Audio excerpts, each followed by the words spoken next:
I welcome you to another Tuesday teaching, still on religion and science. This is your channel, Learn with Joes. Like I said earlier on in one of the videos, I'll be ending the teaching on religion and science by the end of December this year. There are just 2 points I want to bring into the discussion of religion and science. The very first one is the one I'm going to discuss today, and that is Barbour points. There are 4 points in religion and science, and I want to highlight them. Next Tuesday, I'll be bringing to you William Lane's angle, and that William Lane's will be in 2 parts. And those 2 points, William Lane and Barbour, we end all the discussion, conquered conflict in religion and science. I hope you have been enjoying the past teachings on religion and science, and I'm still expecting some of your feedback, please. Just look at my description link. You get my business phone number. You get my email where you can give me your comments or your feedback. And I will appreciate that. If you have not subscribed, kindly subscribe. And for those who are familiar with this channel, my name is Josephine, precisely Dr. Josephine. So hold on as I take you on these Barbour points in religion and science. Barbour's 4 interaction modes. Barbour's 4 interactions modes. Let's look at the conflict in religion and science. Barbour pits the scientific materialism of Richard Dawkins or Jerry Cohn against the literalism of Ken Ham or R. Molan. Independence. The emphasis here is on the non-overlapping and contrasting measures of religion and science. The philosopher Ludwig Wittgenstein's concept of language games is very, very relevant here. With science and religion said to have different languages that serve different purposes that will prevent them from ever coming into conflict. Let's look at the dialogue between the two now. There are boundary questions at the edge of both disciplines that engage the others. Why is there something rather than nothing? Is design detectable? What is the nature of randomness? What is time? Such questions bring religion and science into dialogue, but usually not in a way that threatens, either by entailing adjustments of key ideas. There are also methodological parallels, not in a way that threatens either of them that can be compared. What I'm saying here that it doesn't threaten either religion or science, but there are also methodological parallels that can be compared. Is there such a thing as testable religious hypothesis in religion as in science? Scholars from the liberal Protestant Phil Hefner in the Human Factor to the conservative apologists Ross in More Than a Theory have argued that there can be testable religious claims. Similarly, Nancy Murphy in Theology in an Age of Scientific Reasoning and elsewhere has developed some provocative and I think deeply insightful models suggesting that science and theology share a common epistemology. Let's look at the integration. I've given you the conflicts between them according to Barbour, 4 modes. I've given it to independence, the dialogue. Now let's look at integration. The final model Barbour outlines involves significant conversation in which science and religion, particularly theology, interact in ways that demand metaphysical speculation about meaning. Most familiar is natural theology, defined as the search for evidence of God. Its existence, the existence of God, the attributes of God, and actions in nature. The intelligent design movement, which claims that the designer's handiwork can be seen in phenomena such as the flagellum of bacteria, is the best known example of natural theology today. Closely related is the theory of nature, which starts with God rather than nature, and asks what interpretations we might put on nature. Given that God created it, for example, since the universe is fine-tuned for all life forms, from bugs to people, we might project that the fine-tuning is actually for human life, since that life form has a special relationship with God. Because according to religion, especially the scriptures, Bible, God created human in his image and likeness. The first and second motives above are the ones that have engaged the secularists the most. That is the conflict and the independence. So in the language of science and faith, we note the exciting contrast between the independence model of non-overlapping magisteria, that is the NOMA, which the late Stephen Jay Gould articulated first in Natural History magazine in 1997, and later in Rocks of Ages, Science and Religion, in the Fullness of Life and the Conflict model. Each subject has a legitimate magisterium or domain of teaching authority, and these magisteria do not overlap.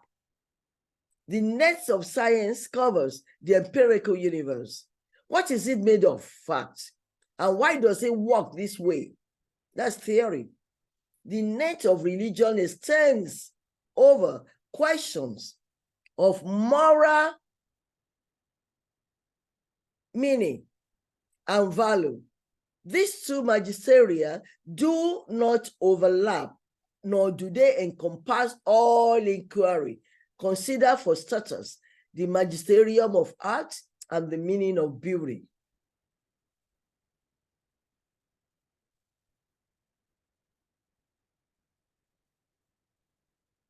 NOMA has been strongly criticized recently, and when I mean recently, it's not even so recent now, it's some years back, by Jerry Cohn. But we argue that it is nevertheless beneficiary.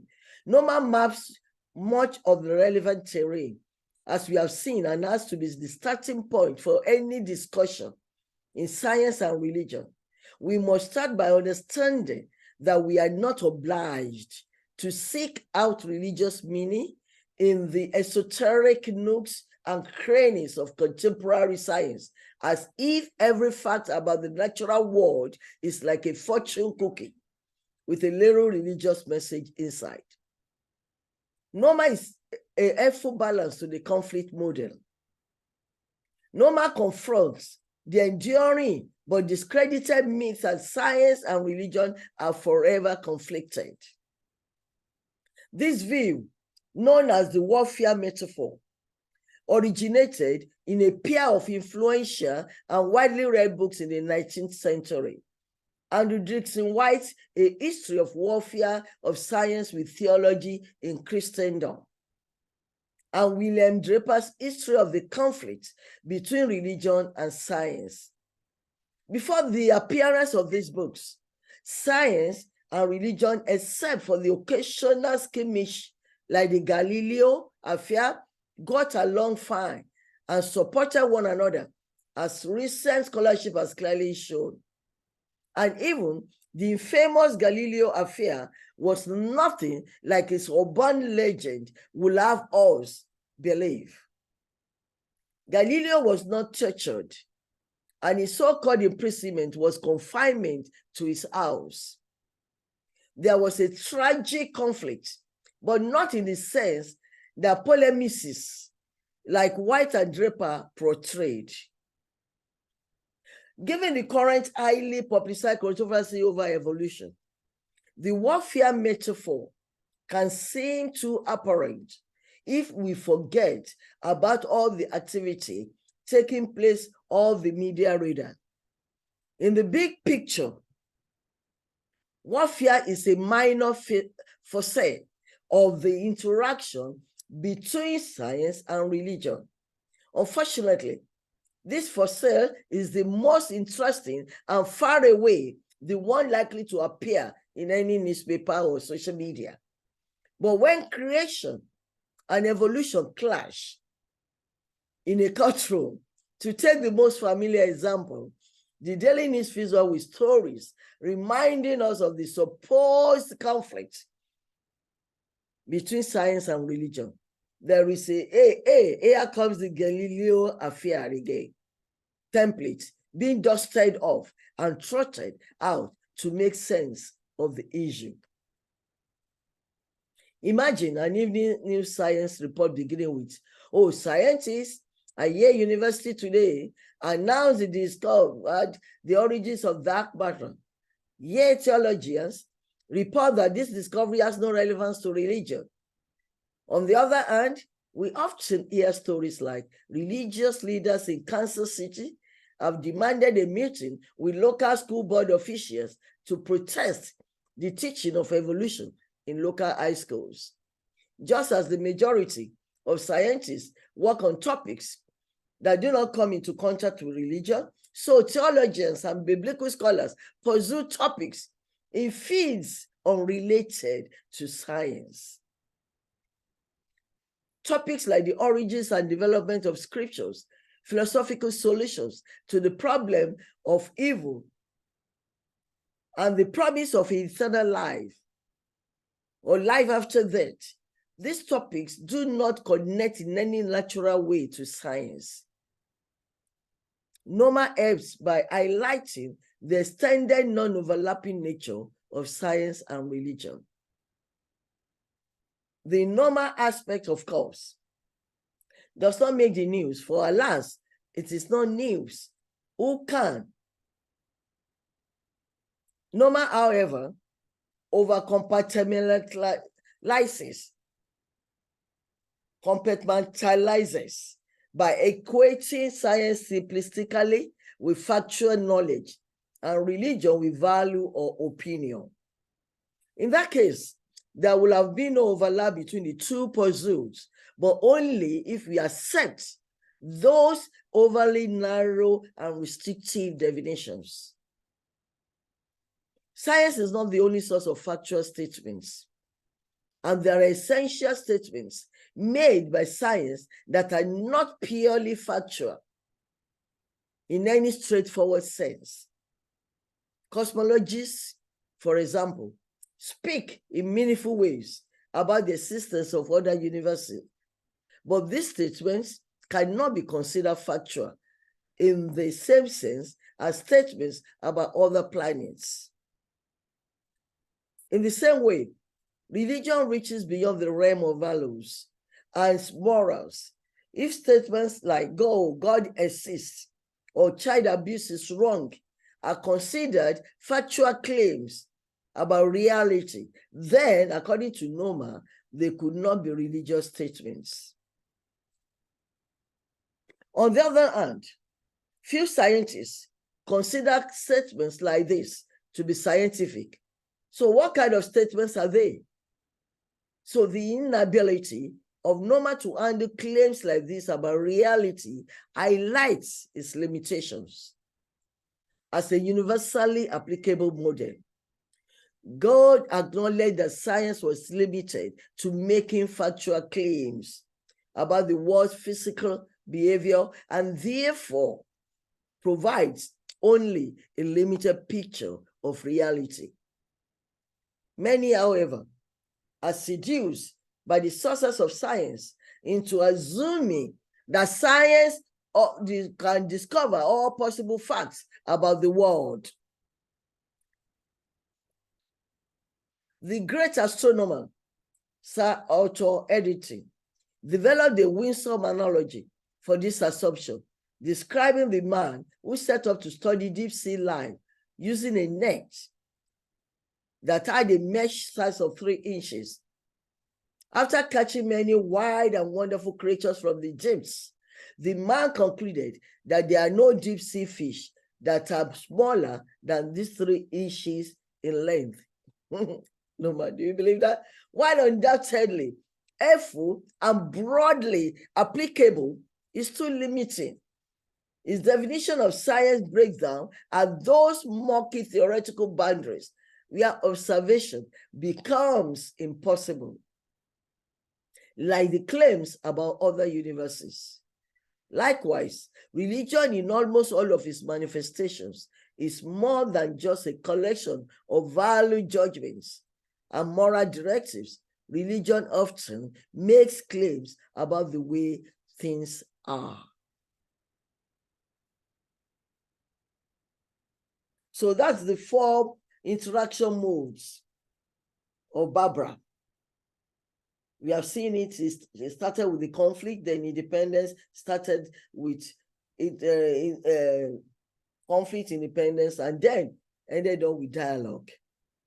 Join me next Tuesday, where I will give you the part 1 of the William Ley contribution to the debate on religion and science. Have a very wonderful week.